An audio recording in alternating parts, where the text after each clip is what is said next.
আসসালামু আলাইকুম। আশা করছি সবাই অনেক ভালো আছেন। আজকে আমি আপনাদেরকে চুলায় ভীষণ মজাদার চকলেট মোয়েস্ট কেক তৈরি করে দেখাবো, যে কেকে কোনো ডেকোরেশন করতে হয় না, শুধু এমনিতেই খুবই মজা করে খাওয়া যায়। চলুন তাহলে শুরু করা যাক।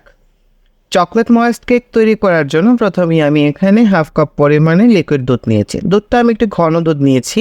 এর মধ্যে দিয়ে দিচ্ছি হাফ টিস্পুন কফি দিয়ে খুব ভালো করে মিশিয়ে এটাকে একটা সাইডে রেখে দিব। এদিকে এখানে নিয়ে নিলাম 1 কাপ পরিমাণে ময়দা।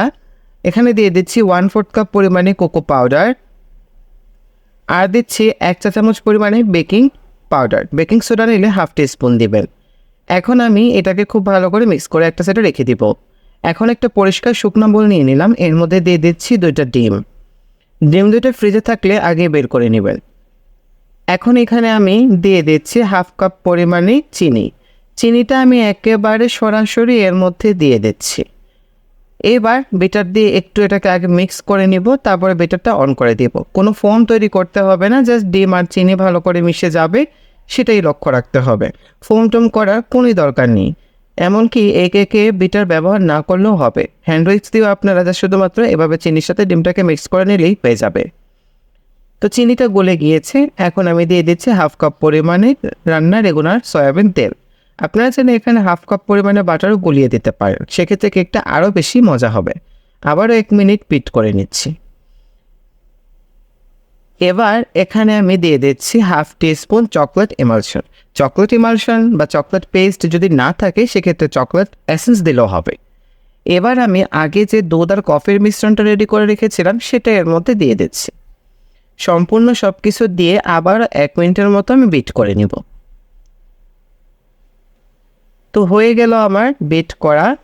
এইবার আগে থেকে যে আমি শুকনো উপকরণটা রেডি করে রেখেছিলাম, সেটা এখানে নিয়ে নিলাম।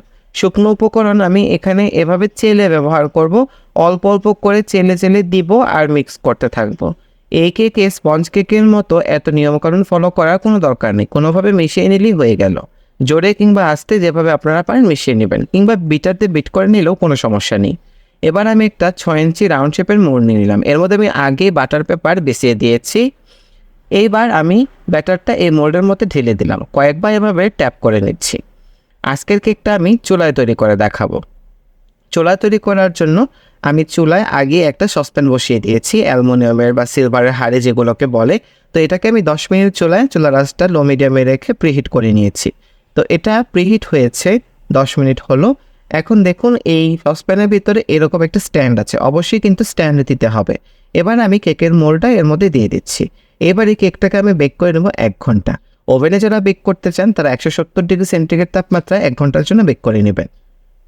তো ফিরে এলাম 1 ঘন্টা পরে, দেখবো এবার আমাদের কেকটা হয়েছে কিনা। তো ঢাকনাটা আমি সরিয়ে নিচ্ছি। দেখুন মাশাআল্লাহ, কেকটা কত সুন্দর ফুলে উঠেছে। এবং এখন একটা শাস্তিকের কাঠি ঢুকিয়ে চেক করে দেখবো কেকটা হয়েছে কিনা। কাঠিটা একদমই ক্লিন বেরিয়েছে, তার মানে কেকটা আমার বেক হয়ে গিয়েছে।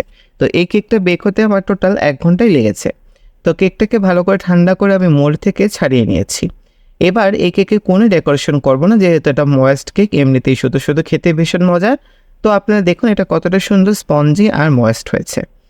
তো এবার এই কেকের উপরে আমি একটু গানাশ ঢেলে দিব। তো চকলেট গানাশ কীভাবে তৈরি করতে হবে তার ভিডিও অলরেডি আমার পেজে এবং চ্যানেলে দেওয়া আছে, আপনারা দেখে নেবেন। তো আমি জাস্ট উপরে একটু চকলেট গানাশ দিয়ে দিলাম। চকলেট ময়েস্ট কেকের সাথে চকলেট গানাশ দিয়ে খেতে খুবই ভালো লাগে।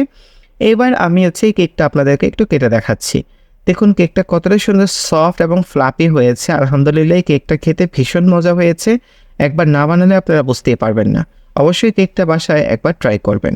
সবাই অনেক বেশি ভালো থাকবেন, সুস্থ থাকবেন। এই কামনা করে আজকের মতো বিদায় নিয়ে নিচ্ছি। আল্লাহ হাফেজ।